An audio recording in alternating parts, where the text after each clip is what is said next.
سيدنا كريم صلى الله عليه وسلم سيدنا كريم صلى الله عليه وسلم سيدنا كريم.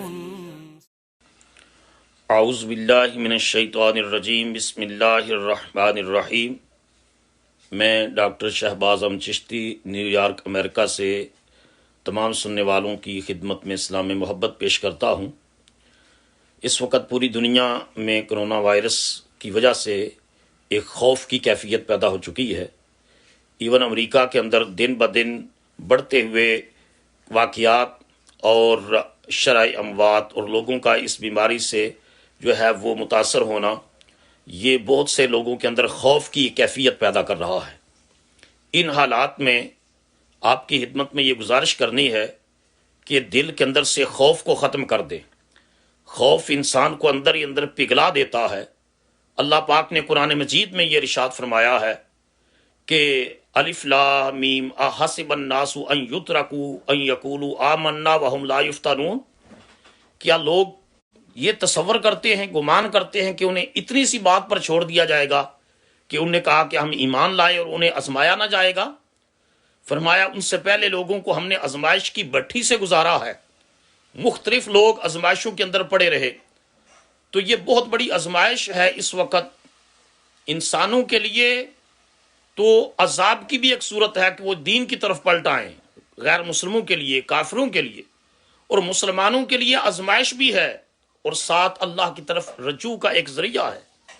ان حالات میں دیکھ رہا ہوں کہ نیو یارک امریکہ کے اندر فیملیز کے اندر ایک انگزائٹی بڑھ رہی ہے، ڈپریشن بڑھ رہا ہے، سٹریس لیول ہائی ہو رہا ہے، لوگ خوف کے اندر مبتلا ہیں.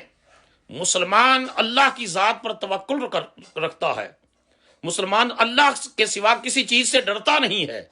حضور علیہ الصلوۃ والسلام نے ارشاد فرمایا من ارادہ ان یکون اقوی الناس فلیتوکل علی اللہ، کہ جو شخص یہ چاہتا ہے کہ لوگوں میں سب سے زیادہ طاقتور ہو جائے وہ اللہ پر بھروسہ کرے، اللہ پر توکل کرے اور اللہ کی ذات کا ڈر دل میں رکھنے کے سوا، ذہن میں رکھنے کے سوا ہر خوف سے اپنے آپ کو بے نیاز کر لیں. کیونکہ اللہ پاک قرآن مجید میں ارشاد فرما رہے ہیں سورہ انعام کے اندر کہ جو تکلیف تمہیں پہنچتی ہے اللہ کے سوا اس کو کوئی ٹالنے والا نہیں ہے. تو اس وجہ سے کر کے کسی بھی قسم کی جو ہے ڈپریشن، سٹریس، خوف، اس کو کون سی چیز دور کر سکتی ہے؟ صرف میڈیسن سے دور نہیں کر سکتی. اللہ کا ذکر، الا بذکر اللہ تطمئن القلوب. جب آپ کے اوپر گھبراہٹ طاری ہو قرآن مجید کی تلاوت شروع کر دیں. جب خوف کی کیفیت طاری ہو آپ درود و سلام پڑھنا شروع کر دیں. جب آپ کے اندر جو ہے گھبراہٹ ہو اللہ کا ذکر کرنا شروع کر دیں. 2 نفل توبہ کے پڑھیں اور اس خوف کو اندر سے نکالیں. کیونکہ بیماری اتنا نہیں مارتی انسان کو جتنا خوف مارتا ہے. خواتین کے اندر، بیٹوں اور بیٹیوں کے اندر، میرے دوستوں اور بھائیوں کے اندر خوف کی یہ جو کیفیت ہے اس کو جو ہے بالکل ختم کر دیں. اللہ پاک نے قرآن مجید میں فرمایا جب حضرت موسیٰ علیہ السلام کو فرعون کے پاس بھیجا تو انہوں نے کہا یا اللہ وہ تو بڑا ظالم ہے. تو فرمایا موسیٰ ڈر نہیں، اپنے بھائی کو ساتھ لے جا اور ڈر نہیں، میں تم دونوں کے ساتھ ہوں. اور غزوہ جب نبی کریم علیہ الصلوۃ والسلام غزوات میں تشریف لے جاتے تو اللہ کی ذات پر توکل اور اللہ پر اعتماد اور اللہ پر بھروسہ کی تلقین کرتے. حتیٰ کہ غار ثور میں بھی جب صدیق اکبر حضور کی وجہ سے گھبرائے ہیں تو فرمایا لا تحزن ان اللہ معنا، ابو بکر نہ گھبرا، اللہ ہمارے ساتھ ہے. ایمان کے لیول کو انکریز کیجئے. یہ بہت بڑی آزمائش ہے، بہت بڑی آزمائش ہے لوگوں کے لیے. لیکن اس آزمائش میں قرآن مجید کہتا ہے کہ نماز سے مدد حاصل کرو اللہ کی، اور صبر کے ذریعے اللہ کی مدد حاصل کرو. تو ایک بات تو یہ ہے کہ نماز کے ذریعے، صبر کے ذریعے اللہ رب العزت کی مدد حاصل کریں، اور اس کے ساتھ ساتھ جو ہے وہ اپنے دلوں کے اندر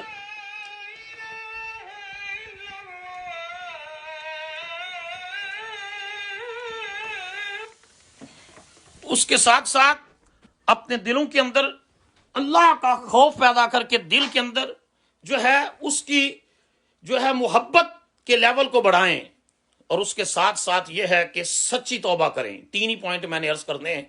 ایک پوائنٹ عرض کر دیا کہ جو انسان کے مقدر میں لکھا ہے وہ اس کو مل کر رہے گا، تقدیر سے کوئی شخص بھاگ نہیں سکتا، موت سے کسی کو رستگاری نہیں۔ قرآن مجید کہتا ہے کہ اگر تم لوہے کی بلڈنگیں بھی بنا لو نا، تب بھی موت جو لکھی ہے وہ وہاں پہنچ کر رہے گی، اور اس وجہ سے کر کے موت کا وقت بھی مقرر ہے، جگہ بھی مقرر ہے۔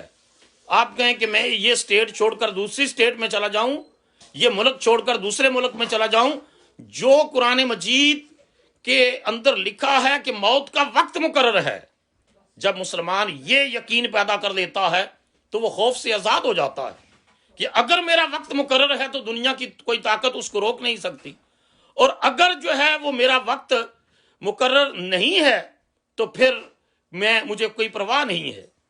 تو یہاں یقیناً مختلف فیملیز، ہمارے ایک دوست ہمایوں بٹ صاحب اور بہت سارے ساتھی پاکستانی، وہ بھی اس کے نتیجے میں ان کی موت ہوئی۔ اللہ پاک ان کو مقام شہادت عطا فرمائے، اللہ پاک مقام شہادت عطا فرمائے۔ حضرت ابو عبیدہ بن جراح رضی اللہ تعالیٰ عنہ یہ ارشاد فرمایا کرتے تھے کہ حضور علیہ الصلوۃ والسلام نے ارشاد فرمایا کہ میری امت میں ایسی بیماریاں پیدا ہوں گی، فرمایا اس کے ذریعے اللہ تمہارے اعمال کا تزکیہ کرے گا، اور جس کی موت اس بیماری کے نتیجے میں ہوگی اللہ اس کو مقام شہادت عطا فرمائے گا۔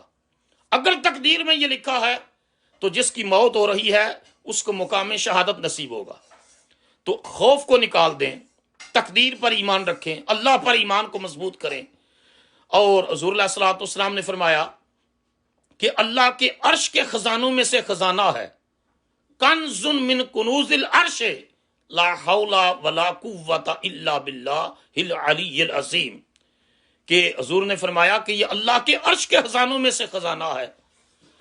جو شخص یہ زیادہ پڑھتا ہے اللہ اس کو 99 بیماریوں سے نجات عطا کرتا ہے، 99 ڈیزیزز سے اس کو جو ہے وہ نجات ملتی ہے، اور ان میں جو سب سے کم ہے، لو لیول کی ہے، وہ فرسٹریشن ہے، وہ غم ہے، وہ ڈس اپوائنٹمنٹ ہے، وہ انگزائٹی ہے، وہ خوف ہے، وہ فیئر ہے، وہ سٹریس ہے۔ تو اللہ 99 بیماریوں کو دور کرتا ہے، اور سب سے چھوٹی بیماری یہ ہے کہ اللہ اس شخص کی گھبراہٹ کو دور کر دیتا ہے جو پڑھتا ہے لا حول ولا قوت الا باللہ العلی العظیم، اس کے ساتھ لا الہ الا انت سبحانک انی کنت من الظالمین، وہ بھی کثرت سے پڑھے۔ پھر دوسرا پوائنٹ کہ سچی توبہ کریں اللہ کی بارگاہ، سچی توبہ یعنی زبانی کلامی توبہ نہیں، ایسی توبہ۔ قرآن مجید متعدد قوموں کے واقعات بتاتا ہے کہ جب ان پر عذاب آیا اور عذاب کی انہوں نے محسوس کی، تو انہوں نے جب اپنے پیغمبر کی بارگاہ میں عرض کیا تو پیغمبر نے کہا سچی توبہ کرو، تو انہوں نے سچی توبہ کی تو اللہ عذاب کو ٹال دیتا۔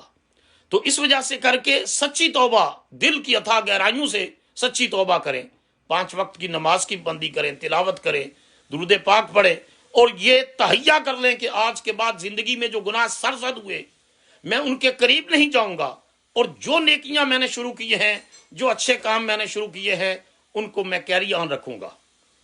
اور تیسری بات اور امپارٹنٹ اور آخری بات یہ عرض کرنا چاہتا ہوں، پہلا تو پیغام امید ہے کہ خوف ختم کر دیں، امید اپنے اندر رکھیں، اللہ پر ایمان، یقین اور توکل رکھیں، اور دوسری بات سچی توبہ کریں۔ اور تیسرا اور آخری پوائنٹ یہ ہے جو آپ کی خدمت میں عرض کرنا ہے، وہ یہ کہ بہت سے لوگوں سے یہ سنا گیا ہے جی فلاں کی ڈیتھ ہوگی، جنازہ نہیں پڑھا گیا، اور فلاں کی چہرہ نہیں دیکھا گیا، پتہ نہیں کتنا گناہ گار ہوگا۔ میں خود ٹیلی ویژن پر سن رہا تھا کہ جی پتہ نہیں کتنا گناہ گار ہوگا، اس کا چہرہ بھی نہیں دیکھا گیا، یا اس کو پراپر طریقے سے نماز جنازہ نہیں پڑھی گئی۔ یاد رکھ لیں کہ اس سے گناہ گاری کا اس کے ساتھ کوئی تعلق نہیں ہے۔ جب پاکستان میں زلزلہ آیا تو کتنے ہی لوگ ہیں جو ہے وہ بلڈنگوں کے نیچے آ گئے، کئی لوگوں کی لاشیں ملی، کئی کی نہ مل سکی، اس میں بچے بھی سکولوں کے جو ہے ان کے اوپر بھی ملبہ گرا۔ کیا بچے بھی گناہ گار تھے؟ وہ تو معصوم خطا ہوتے ہیں جب بچہ ہوتا ہے چھوٹا، 4 سال کا، 5 سال کا، 6 سال کا۔ خواتین وہ ان کی لاشیں نہ مل سکی. تو اس قسم کے تبصرے یا اس قسم کے بدگمانیاں یا اس قسم کا خوف یا اس قسم کا وہم یا وسوسات جو انسان کو آتے ہیں، وساوس، وہ شیطان کی طرف سے ہوتے ہیں. ان وسوسوں کو بھی پھینک دے. جیسا اللہ تعالیٰ نے لکھا ہے ایسا ضرور ہوگا، تقدیر سے فرار ممکن نہیں ہے. اور دوسری بات یہ ہے کہ حضرت عبداللہ بن زبیر رضی اللہ تعالیٰ عنہ یہ مکہ مکرمہ میں تھے جب یزیدی فوجوں نے وہاں حملہ کیا. آپ نے بڑا ڈٹ کر مقابلہ کیا یزیدی فوجوں کا، لیکن ایک مرحلہ آیا کہ آپ کو محسوس ہوا کہ شاید اب یزیدی فوجیں غالب آ جائیں، کیونکہ وہ جو ہے مکہ مکرمہ کے اوپر چڑھائی کر رہی تھی. تو ان کی والدہ ماجدہ سیدنا صدیق اکبر کی صاحبزادی حضرت اسماء رضی اللہ تعالی عنہا حیات تھیں، نظر ان کی بینائی جا چکی تھی. تو اپنی امی جان کی بارگاہ میں حاضر ہوئے عبداللہ بن زبیر، عرض کی امی جان مجھے لگتا ہے کہ دشمن غالب آ جائے گا، اور ان حالات میں آپ کی رہنمائی چاہتا ہوں. آپ نے ارشاد فرمایا کہ جس مشن پر تو نے اپنے دوستوں کو شہید کروایا ہے اس مشن پر ڈٹ جا، پیچھے نہیں ہٹنا، اپنے موقف پر، اپنے نقطہ نظر پر، اپنے مشن پر ڈٹ جا. عرض کی امی جان مجھے موت کا خوف نہیں ہے، مجھے خوف ہے اس بات کا کہ جب دشمن غالب آ جائے گا تو وہ میری لاش کا مصلح کرے گا. تو مجھے خطرہ ہے کہ وہ لاش کا مصلح کرے گا، بے حرمتی کرے گا، لاش کے ٹکڑے ٹکڑے کر دے گا، تو پھر کیا ہوگا. تو سیدنا صدیق اکبر رضی اللہ تعالیٰ عنہ کی بیٹی حضرت اسماء رضی اللہ تعالیٰ عنہ نے ارشاد فرمایا، بیٹا عبداللہ جب بکری ذبح ہو جاتی ہے نا تو اس سے کوئی فرق نہیں پڑتا کہ اس کی کھال کس طریقے سے اتاری جا رہی ہے. جب تو اللہ کے راستے میں ہے، جب اللہ کی ذات پر تیرا ایمان کامل ہے اور تو شہادت کا رتبہ پا لے گا، پھر دشمن تیری لاش کے ساتھ جو بھی سلوک کرے اس سے فرق نہیں پڑتا، کیونکہ بکری ذبح ہونے کے بعد جس طریقے سے بھی اس کی کھال اتاری جائے بکری ذبح ہو چکی ہوتی ہے. تو اب جو آدمی جس کو اللہ مقام شہادت عطا فرما رہا ہے اس کو اس چیز سے بے خوف ہو جانا چاہیے، اور پیچھے والوں کو بھی یہ تبصرے نہیں کرنے چاہیے. اور ضمناً عرض کر دوں کہ واقعتاً دشمن غالب آیا، حضرت عبداللہ بن زبیر کو شہید کر کے مکہ مکرمہ کے ایک چوراہے میں ان کی لاش کو لٹکا دیا گیا تاکہ خوف پیدا ہو اہل مکہ کے اندر، اور یزید بدبخت لعین کا دبدبہ لوگوں کے اندر قائم ہو. اس وقت یہ خیال تھا یزیدی فوجوں کا کہ جب گرمی ہوگی اس گرمی کے نتیجے میں عبداللہ بن زبیر کی لاش پھٹے گی تو بدبو پھیلے گی، بدبو پھیلے گی تو جو اہل مکہ کی عقیدت و محبت ہے عبداللہ بن زبیر سے وہ ختم ہو جائے گی. لیکن خدا کا کرنا ایسا ہوا کہ 3 دن مکہ مکرمہ کے چوراہے میں حضرت عبداللہ بن زبیر رضی اللہ تعالیٰ عنہ کی لاش لٹکی رہی، اور تیسرے دن بلکہ سیدہ اسماء رضی اللہ تعالیٰ عنہ آپ کی والدہ ماجدہ وہ ایک لاٹھی کے سہارے وہاں تشریف لائیں اور لاش کو ٹچ کر کے یہ تاریخ ساز جملہ بولا کہ یہ کون سا شاہ سوار ہے جو ابھی تک اپنی سواری سے نیچے نہیں اترا. اور اس کے بعد یقیناً دھوپ کی شدت اور گرمی کی وجہ سے لاش پھٹی، لیکن دشمن کا منصوبہ یہ تھا کہ لاش پھٹے گی تو بدبو پھیلے گی، لیکن خدا کی مشیت اس کے برعکس تھی. دھوپ سے گرمی کی شدت سے لاش پھٹی، حضرت عبداللہ بن زبیر کے وجود اقدس سے، آپ کے جسم اطہر سے اتنی خوشبو نکلی، اتنی خوشبو نکلی کہ حضرت شاہ ولی اللہ محدث سے دیر بھی بیان کرتے ہیں. حضرت غزالی زمان قاسمی صاحب رحمۃ اللہ علیہ کی زبان مبارک سے میں نے خود سنا کہ روایات کے اندر یہ بات موجود ہے کہ جب لاش پھٹی تو اتنی خوشبو نکلی کہ مکہ اور مکہ کی وادیاں، مکہ مکرمہ اور اس کے گلی کوچے خوشبو سے مہک اٹھے. صحابہ کرام جو کبار صحابہ تھے انہوں نے اس کی توجیہ یہ کی کہ جب مسلمان ہجرت کر کے مدینہ طیبہ گئے تو پہلے 6 مہینے تک اہل مدینہ کے ہاں نرینہ اولاد نہیں ہوتی تھی، تو 6 مہینے تک جو پیدائش ہوئی بیٹی ہی پیدا ہوتی. تو یہودیوں نے یہ بات مشہور کر دی کہ ہم نے مسلمانوں کی نسل بندی کر دی ہے، اب ان کے ہاں نرینہ اولاد بیٹا نہیں پیدا ہوگا. تو حضور علیہ الصلوۃ والسلام نے فرمایا وہ جھوٹ کہتے ہیں، یہ اللہ کی مشیت ہے، اللہ کی حکمت ہے، کسی کے ہاں بیٹا پیدا ہو یا بیٹی پیدا ہو. کہتے ہیں 6 مہینے کے بعد، یعنی ہجرت مدینہ کے 6 مہینے کے بعد مدینہ منورہ میں مسلم کمیونٹی کے اندر، مسلم سوسائٹی کے اندر جو پہلا بچہ پیدا ہوا یہ عبداللہ بن زبیر تھا. صحابہ کرام نے کہا کہ صدیق اکبر اپنی بیٹی اسما کو لے کر رسول اللہ کی بارگاہ میں گئے کہ یا رسول اللہ صلی اللہ علیہ وسلم یہ بیٹا پیدا ہوا ہے، حضور اس کو گٹی عطا فرمائیں۔ تو نبی پاک علیہ الصلوۃ والسلام نے اپنے لعاب دہن کی گٹی عبداللہ بن زبیر کو عطا کی۔ مکہ حضرت امام حسین اور حسن کے بارے میں تو آتا ہے، لیکن وہ بعد میں پیدا ہوئے۔ تو 6 مہینے میں مدینہ کی زمین پر پہلا بچہ عبداللہ بن زبیر پیدا ہوتا ہے، اور حضور اپنے لعاب دہن کو بطور گٹی ان کو عطا فرماتے ہیں۔ تو مکہ مکرمہ میں موجود کبار صحابہ کرام نے کہا یہ جو خوشبو پھیلی ہے نا، یہ لعاب دہن مصطفیٰ کے صدقے پھیلی ہے، یہ میرے کریم آقا کے لعاب پاک کی برکت سے پھیلی ہے۔ اس وجہ سے کر کے خوف کو ختم کر دیں، رب پر اعتماد رکھیں، اس کا ذکر کریں، اس کی ذات پر توکل، بھروسہ، تلاوت قرآن مجید سے دل کے بے سکونی کو ختم کریں، نوافل پڑھ کے بے سکونی کو ختم کر کے کریں، اور سب سے بڑھ کر حضور صلی اللہ تعالیٰ علیہ وآلہ وسلم پر درود و سلام اس کی کثرت کریں، اس کی کثرت کریں۔ سوشل میڈیا کے اوپر جو وقت تھوڑا بہت گزارنا ہے وہ گزاریں پازیٹیولی انفارمیشن کے لیے، باقی وقت اللہ کے ذکر، اللہ کی عبادت اور حضور پر درود و سلام میں گزاریں۔ یقیناً کچھ بھی نہیں ہوگا۔ امریکہ میں بھی اللہ پاک اس وبا کو ختم کرے گا، مسلمانوں میں بھی ختم کرے گا، انسانوں میں بھی ختم کرے گا، پاکستان میں بھی ختم کرے گا، اور دنیا بھر کے اندر یہ وبا ختم ہوگی۔ ماہ رمضان المبارک آ رہا ہے، اس سے پہلے اللہ کی بارگاہ میں امید کرتے ہیں کہ اللہ اس بیماری کو اٹھا لے، لیکن اگر یہ بیماری جاری رہتی ہے تو روزہ بالکل نہیں چھوڑیں، اور تراویح بھی گھر کے اندر پڑھیں، نمازیں بھی پڑھیں، اور تلاوت قرآن مجید جو ہے اس کی کثرت کریں۔ کم از کم مہینے میں جو ہے وہ ایک ختم قرآن پاک تو ضرور ہونا چاہیے، بہتر ہے اس سے زیادہ ہو، لیکن اگر باقی مصروفیات بھی ساتھ ذکر اذکار ہو تو یہ کریں۔ میں یہ پیغام امید، پیغام محبت اپنے دوستوں کی خدمت میں عرض کرنا چاہتا تھا کہ خواتین ہماری مائیں ہیں، بہنیں ہیں، بیٹیاں ہیں، خوف کا شکار ہو چکی ہیں کہ فلاں کی ڈیتھ ہو گئی ہے، فلاں کی ڈیتھ ہو گئی ہے، ہمارا کیا بنے گا؟ بنے گا وہی جو رب چاہے گا۔ اللہ کے اذن کے بغیر، اللہ کی مشیت کے بغیر کوئی پتہ بھی حرکت نہیں کر سکتا۔ پہلی بات یہ ہے کہ اللہ کی مدد حاصل کریں، اور اگر یہ تقدیر میں لکھا ہو تو پھر یہ یقین پیدا کر لیں کہ جس مسلمان کی موت اس بیماری کے نتیجے میں ہوگی، اللہ یقیناً اس کو مقام شہادت عطا فرمائے گا۔ اس شہید کے بارے میں پھر نیگیٹیوٹی نہ پھیلائیں، پھر بدگمانی نہ پھیلائیں، پھر کوئی منفی تبصرہ نہ کریں، کہے کہ اللہ نے فلاں کو بھی شہادت عطا کر دی، فلاں کو بھی اللہ نے شہادت عطا کر دی۔ ہاں، احتیاط ضرور برتیں۔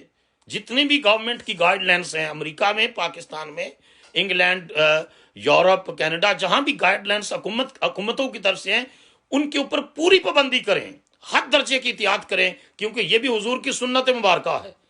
یہ بھی نہیں ہے کہ جی مجھے کچھ نہیں ہوتا، نہیں، یہ خودکشی کے مترادف ہے کہ انسان احتیاطی تدابیر اختیار نہ کرے۔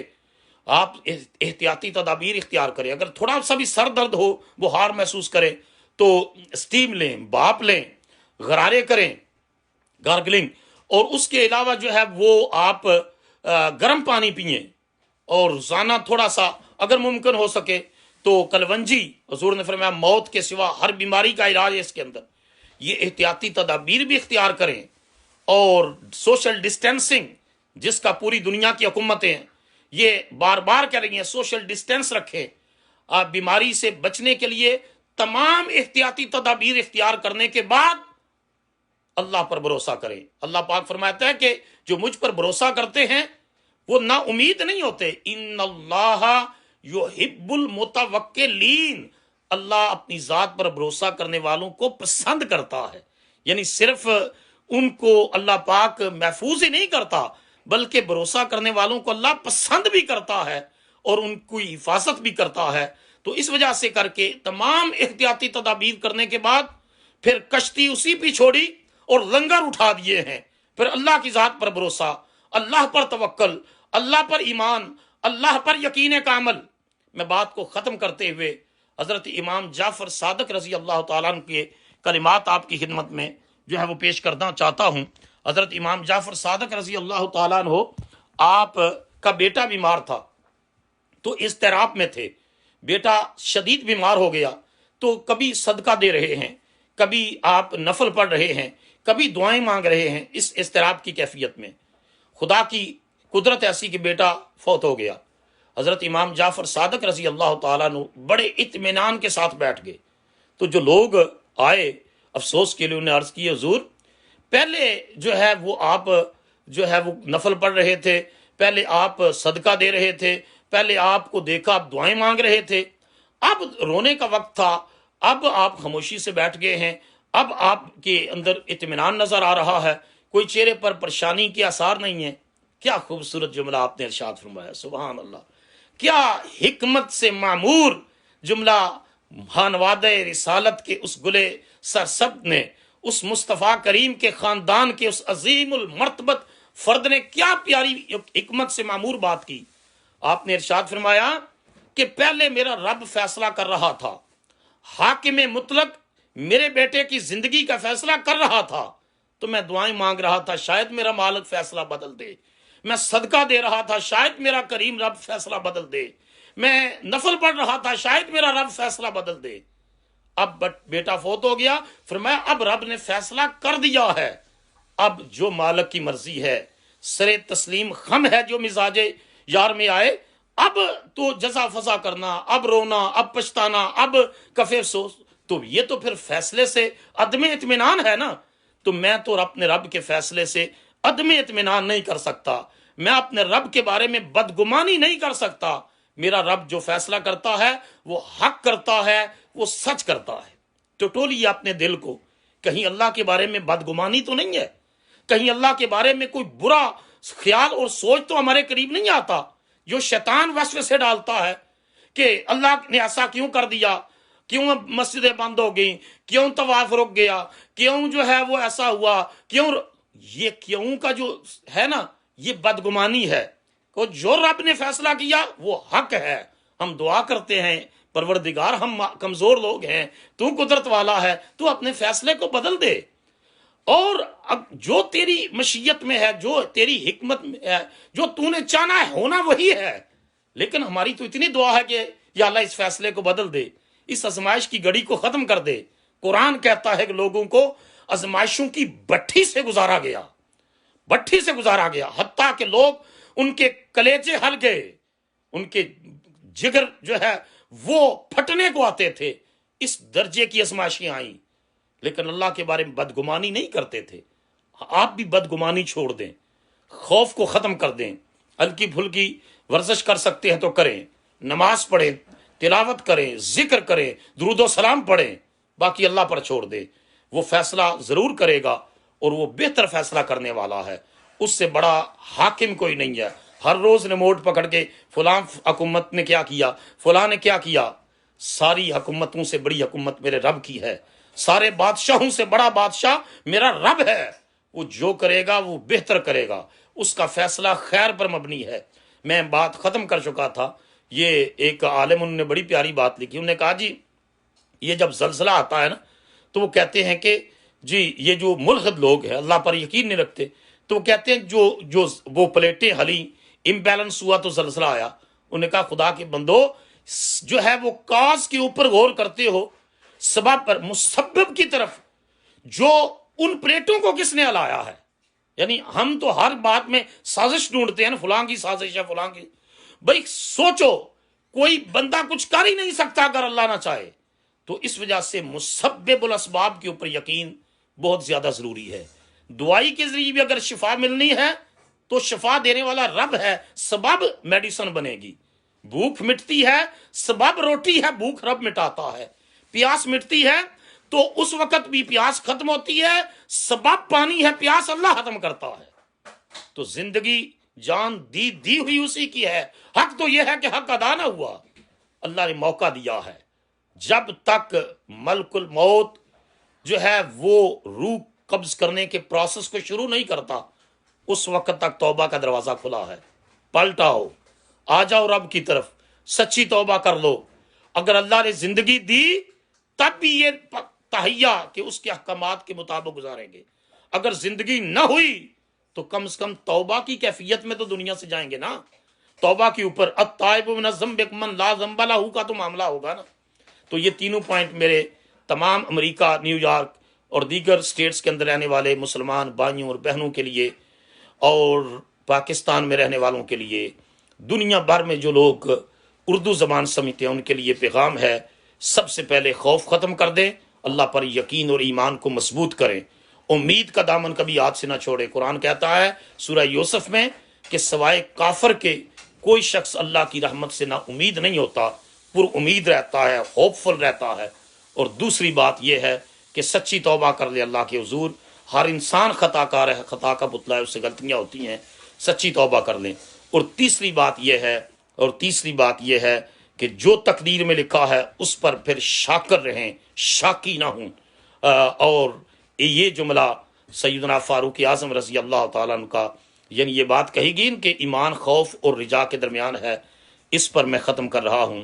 فاروق اعظم رضی اللہ تعالیٰ عنہ فرماتے تھے کہ مجھے اللہ کا خوف ہے، اللہ کا خوف، کہ اگر قیامت کے دن یہ اعلان ہوتا ہے کہ ایک شخص کے سوا کوئی جہنم میں نہیں جائے گا، بس ایک شخص جائے گا، تو فاروق اعظم رضی اللہ تعالیٰ عنہ کہتے، ارشاد فرماتے، لوگوں میرے دل میں اللہ کا خوف اور ڈر اتنا ہے، اللہ کا خوف، کسی اور چیز کا نہیں، کہ کہیں وہ دوزخ میں جانے والا میں عمر بن خطاب نہ ہوں۔ اور امید اتنی ہے، اللہ کے فضل پر یقین اتنا ہے، اللہ کی ذات پر بھروسہ اتنا ہے، اللہ کی قدرت کے اوپر یقین کامل اتنا ہے، اگر یہ اعلان ہوا کہ حضور کی امت میں ایک شخص جنت میں جائے گا، میں اپنے رب سے امید کرتا ہوں وہ جنتی میں ہوں گا۔ تو ایمان خوف اور امید کے درمیان ہے، اس امید کا دامن نہ چھوڑیے، اور خوف صرف اللہ کا رکھیے، بیماری کا، وائرس کا، یعنی ایک کرونا کا وائرس ہے اور یہ خوف کا وائرس ہے، اور اس وائرس کو دل سے نکال دیں، ذہن سے نکال دیں۔ یہ جسم کے اندر جو ہے وہ دل کی دھڑکن تیز ہونا، اسی وقت تلاوت شروع کر دیں، اسی وقت لا حول ولا قوت الا باللہ العلی العظیم پڑھنا شروع کر دیں، اسی وقت اللہ کا ذکر کرنا شروع کر دیں۔ میں حضور کی سنت مطہرہ کے مطابق منٹ ڈیٹ کی دعا کرتا ہوں، اور اس کے بعد یہ پیغام امید اور پیغام محبت آپ کی خدمت میں جو عرض کیا ہے ڈارس بندانے کے لیے، یہ میرے فرائض منصبی میں شامل تھا۔ اللہ رب العزت کی بارگاہ میں دعا کرتا ہوں، میرے پروردگار اس خوف کی کیفیت کو ہمارے اندر سے ختم فرما دے، تیرے خوف کے سوا کوئی خوف ہمارے دل میں نہ ہو۔ اے اللہ، تو کریم ہے، تو قدرتوں کا مالک ہے، تو صمد ہے، تو لم یلد ولم یولد ہے، تیرا کوئی ہمسر نہیں، تیرا کوئی بیٹا نہیں، تیرا کوئی باپ نہیں، تو ہر نقص اور کمزوری سے پاک ہے۔ اے اللہ، ہماری کمزوریاں دور فرما دے، زندگی بھر کے گناہوں کو بھی معاف فرما دے، اور ہماری برائیوں کو نیکیوں میں بدل دے، کیونکہ تو اس بات کی طاقت رکھتا ہے۔ اے اللہ، ہماری غلطیوں اور کوتاہیوں سے درگزر فرما، ہمیں خیر کے اوپر قائم رہنے کی توفیق عطا فرما۔ امریکہ میں رہنے والے مسلمانوں کی بھی حفاظت فرما، انسانوں کی بھی حفاظت فرما۔ بہت صورتحال بگڑ چکی ہے، ہر روز لاشیں جو ہے وہ یہاں امریکہ میں دفنانے کی ان کو جگہ نہیں مل رہی۔ میرے مالک، اس بیماری کو امریکہ کی زمین سے بھی ختم کر دے، پاکستان کی زمین سے بھی ختم کر دے، سعودی عرب کی زمین سے بھی ختم کر دے، یورپ، کینیڈا، انگلینڈ اور پوری دنیا، ایشیا، افریقہ، جہاں تک انسان اور مسلمان بستے ہیں، اس بیماری کو ختم کر دے، تاکہ ہم ماہ رمضان کے روزے اور تراویح جو ہے وہ تیری بارگاہ میں خوف کی کیفیت سے نکل کر جو ہے صحیح طریقے سے مسجد آباد ہوں۔ میرے کریم رب، میرے غفور الرحیم رب، تیرے اذن کے بغیر پتہ بھی نہیں ہل سکتا، تو اس بیماری کو ختم فرما دے۔ اپنے محبوب کریم نبی پاک صلی اللہ علیہ وسلم کا صدقہ اور مسلمانوں کی حالت پر بھی رحم فرما، انسانوں کی حالت پر بھی رحم فرما۔ آیا رحم کرنے والے، تو رحم کو پسند کرتا ہے، اپنے مخلوق کے اوپر رحم فرما اور اس بیماری کو دور فرما دے۔ ہاں، جن کی تقدیر میں لکھا ہے کہ اسی بیماری کے ذریعے ان کی موت ہوگی، تو یا اللہ ان مسلمان بھائیوں کو، بہنوں کو مقام شہادت عطا فرما۔ المصطفیٰ اسلامک سینٹر کے امایوں بٹ صاحب ہمارے بڑے پیارے دوست تھے، اور بہت سے ساتھی ایسے ہیں پاکستانی جو فوت ہوئے مسلمان، یا اللہ ان سب کو مقام شہادت عطا فرما۔ جو کرونا وائرس کے نتیجے میں مسلمان مرد، عورت، بچہ، بوڑھا، جوان جو ہے فوت ہو رہا ہے، یا اللہ اس کو مقام شہادت عطا فرما، باقیوں کی حفاظت فرما، انسانوں کی حفاظت فرما۔ اس ملک امریکہ، اس کو اس بیماری سے نجات عطا فرما، پاکستان کو نجات عطا فرما، دنیا بھر کے مسلمانوں کو اور انسانوں کو اس بیماری سے نجات عطا فرما، اور ہمارے ذہنوں اور دلوں سے خوف، دنیا کا خوف، بیماری کا خوف ختم کر کے صرف اپنا خوف دل میں رکھ، اور ہر محبت سے بالا تر کر دے اپنے رسول کی محبت کو۔ میرے پیارے آقا کریم آقا سید کون و مکان حضرت محمد صلی اللہ علیہ وسلم کا صدقہ یا اللہ ہمارے حال کے اوپر رحم فرما، اور اس بیماری اور اس تکلیف سے مسلمانوں اور انسانوں کو نجات عطا فرما۔ اللہم انک عفو تحب العفو فاعف عنا واغفر لنا وارحمنا یا ارحم الراحمین۔ بسم اللہ الذی لا یضر مع اسمہ شیء فی الارض ولا فی السماء وهو السمیع العلیم۔ صلی اللہ تعالی علی رسول خیر خلقہ ونور عرشہ وزینۃ فرشہ محمد وعلی آلہ واصحابہ واہل بیتہ اجمعین برحمتک یا ارحم الراحمین۔ توکلت علی الحی الذی لا یموت الحمد للہ الذی لم یتخذ ولدا ولم یکن لہ شریک فی الملک ولم یکن لہ ولی من الذل وکبرہ تکبیرا۔ سب اپنے رب کی امان اور سپرد میں، اللہ پاک سب کی حفاظت فرمائے، سب کو خیر سے رکھے، عافیت سے رکھے، اور ہر قسم کی بیماری تکلیف اور پریشانی سے میرا رب آپ سب کو محفوظ رکھے۔ السلام علیکم ورحمۃ اللہ وبرکاتہ۔ سيدنا كريم صلى الله عليه وسلم